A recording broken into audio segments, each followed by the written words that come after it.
Anda masih bersama kami di Prime Market Highlights. Ya, pemirsa, sejumlah fenomena ini bermunculan begitu di tengah masyarakat. Dan baru-baru ini, Vin, ya, seperti yang kita tahu di sosial media, ada hashtag kabur aja dulu. Kayaknya anak-anak muda pengen-pengen banget ya kabur atau meninggalkan Indonesia begitu ya. Bahkan ada yang bilang nggak mau balik lagi ke Indonesia. Kalau Vina ngeliatnya gimana tuh, Vin? Ya, kalau saya sendiri sebagai Gen Z ya, Ya. melihat fenomena ini gimana ya, bimbang sih sebenarnya. Bimbang. Di sisi lain banyak ya teman-teman juga merasa di Indonesia itu kurang banyak opportunity lah ya, jadi mencari better opportunity di luar negeri. Dan fenomena kabur aja dulu ini menjadi perbincangan nih, hangat banget di sosial media karena menjelaskan kegelisahan generasi muda terkait kondisi ekonomi dan peluang kerja di Indonesia. Ya, banyak dari anak muda di Indonesia yang memilih pergi ke luar negeri demi masa depan yang lebih menjanjikan, meski di baliknya juga ada tantangan besar yang menanti. Dan seperti apa sebetulnya fenomena ini? Berikut kita simak liputan selengkapnya.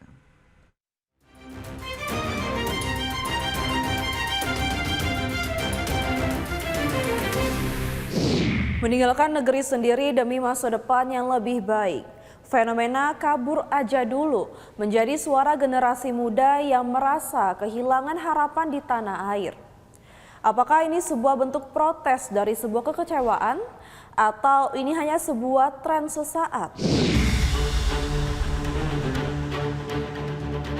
Fenomena tagar kabur aja dulu tengah menjadi perbincangan hangat di media sosial Indonesia. Tagar ini mencerminkan keinginan generasi muda untuk meninggalkan tanah air demi mencari peluang yang lebih baik di luar negeri. Selain itu, tagar ini juga mencerminkan kekecewaan masyarakat terhadap kondisi sosial dan ekonomi di Indonesia. Lonjakan harga kebutuhan pokok, tekanan pajak yang meningkat, serta minimnya peluang kerja yang sesuai dengan keterampilan menjadi beberapa faktor pemicu utama. Generasi muda merasa bahwa upaya dan potensi mereka tidak mendapatkan apresiasi yang layak di dalam negeri, sehingga mencari alternatif di luar negeri dianggap sebagai solusi yang lebih menjanjikan. Motivasi buat kerja ke luar negeri itu ada dua ya. Yang pertama itu karena ya di Indonesia sendiri lumayan common gitu ya, kayak istilahnya sandwich generation gitu kan, kayak kita juga mesti nge-support keluarga gitu kan. Nah, itu alasan pertamanya gitu ya buat bisa nge-support keluarga. Tapi alasan yang kedua sendiri itu waktu itu karena saya juga pengen sekolah lanjut lagi di luar negeri. Tapi waktu itu tuh nggak kepengen buat pakai beasiswa LPDP gitu, kayak pengen entah cari beasiswa dari luar sendiri atau kayak ya udah nabung sendiri buat kerja biar bisa lanjut kuliah di luar gitu. Dan waktu itu buat memenuhi dua kebutuhan itu sendiri, kalau kerja di Indonesia bakal butuh waktu yang lama gitu kan, mungkin bisa 6 tahun lebih gitu paling enggak. Itu makanya akhirnya kemudian alasan utamanya akhirnya nyari buat kerja ke luar negeri. Kalau bedanya kerja di Indonesia sama di luar negeri, macam-macam sih. Kayak misalkan yang paling pengaruh tuh misalnya dari segi work-life balance gitu ya.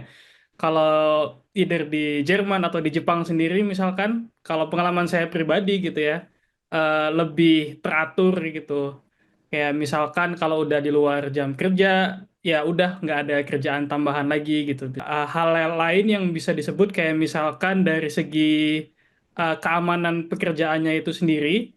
Jadi kalau misalkan entah di Jepang atau di Jerman gitu ya, misalkan kamu worst case-nya kena layoff gitu ya, yang lagi rame juga kan belakangan di Indonesia. Iya. Itu kalau di Jerman dan di Jepang sendiri bisa dapat kayak unemployment benefits. Kalau misalkan secara pengalaman saya bekerja di Malaysia, mungkin dari segi budaya mungkin tidak akan berbeda dengan Indonesia.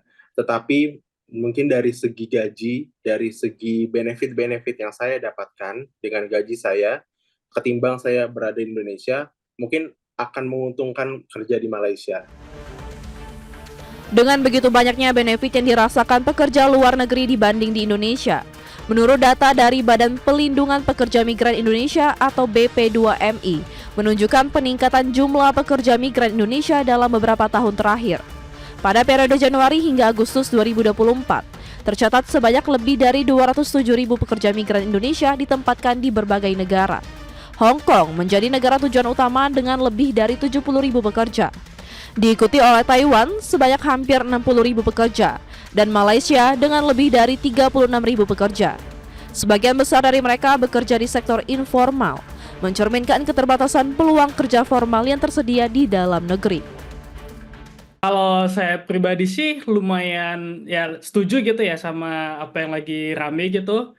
Eh, Terlepas dari situasi politik yang terjadi di Indonesia atau kayak kinerja pemerintah, kita sendiri itu kayak dibanding misalkan kalau di Jepang gitu, kalau kita lihat data migran dari negara-negara Asia lainnya, itu kayak misalkan yang paling banyak ke Jepang itu dari Vietnam gitu misalnya. Dan sedangkan kayak Indonesia sendiri lumayan jauh gitu. Saya, teman-teman generasi saya untuk berani melakukan hashtag kabur aja dulu, mungkin dengan berbagai alasan, mungkin untuk bekerja di luar dan sebagainya. Tapi mungkin satu pesan yang saya ingin sampaikan juga di sini mungkin adalah keberanian mungkin tidak satu-satunya alasan, tidak satu-satunya faktor yang harus dimiliki mereka. Mungkin ada beberapa banyak hal, ada beberapa banyak faktor yang harus mereka miliki, harus mereka pertimbangkan sebelum bekerja di luar. Mungkin salah satu contohnya adalah komunikasi. Fenomena ini menimbulkan kekhawatiran terkait potensi brain drain atau kehilangan sumber daya manusia berkualitas. Banyaknya tenaga kerja muda dan produktif yang memilih bekerja di luar negeri dapat mengurangi produktivitas nasional dan memperlambat pertumbuhan ekonomi. Selain itu, fenomena ini juga beresiko menciptakan ketimpangan demografi tenaga kerja di Indonesia. Jika mayoritas tenaga kerja terampil dan berpendidikan tinggi memilih meninggalkan tanah air, maka sektor industri dalam negeri bisa mengalami krisis tenaga kerja berkualitas, yang pada akhirnya menghambat inovasi dan daya saing nasional. Melihat situasi politik yang sekarang ini, kalau saya pribadi sih tetap bakal mungkin prefer jadi warga negara Indo gitu ya. Nggak melepas kewarganegaraan maksudnya. Tapi di saat yang bersamaan juga mungkin bakal tinggal lumayan lebih lama gitu ya, tergantung situasi politiknya itu sendiri. Adapun terkait fenomena kabur aja dulu, banyak pejabat pemerintah yang juga menanggapi terkait fenomena ini. Salah satunya adalah Menteri Energi dan Sumber Daya Mineral Bahlil Lahadalia menanggapi tren kabur aja dulu dengan meragukan nasionalisme generasi muda yang memilih bekerja di luar negeri. Yang pertama nih ya, kita ini harus punya rasa nasionalisme. Negara yang paling mantap ini sebenarnya Indonesia. Kita punya semuanya. Bahwa kita belum melakukan secara maksimal, ya. Tugas kita adalah bagaimana memperbaiki negara ini. Nah, kalau teman-teman berpikir untuk pindah ke luar negeri saya malah meragukan nasionalisme kalian. Orang yang tinggal di luar negeri jiwa nasionalismenya itu rendah, itu sangat-sangat salah gitu ya. Karena kayak banyak juga kok hal yang bisa dilakuin buat Indonesia untuk memajukan Indonesia dari luar negeri gitu. Meskipun bekerja di luar negeri menawarkan berbagai benefit seperti gaji yang lebih tinggi, sistem kerja yang profesional, dan peluang karir yang lebih jelas, realitanya tidak selalu seindah yang dibayangkan. Tantangan seperti adaptasi budaya, tekanan kerja yang lebih besar, perbedaan regulasi ketenagakerjaan, serta kesulitan membangun jaringan sosial di negara asing seringkali menjadi hambatan yang tidak mudah diatasi. Selain itu, jauh dari keluarga dan tanah air juga bisa menjadi beban emosional yang berat bagi banyak pekerja migran. Fenomena kabur aja dulu menunjukkan bahwa setiap orang mencari peluang terbaik untuk masa depannya. Pergi atau bertahan, setiap pilihan memiliki tantangan dan juga harapan. Yang terpenting bukan di mana kita berada, melainkan bagaimana kita terus berusaha dan juga berkarya. Saya Vina Munawar, sampai jumpa.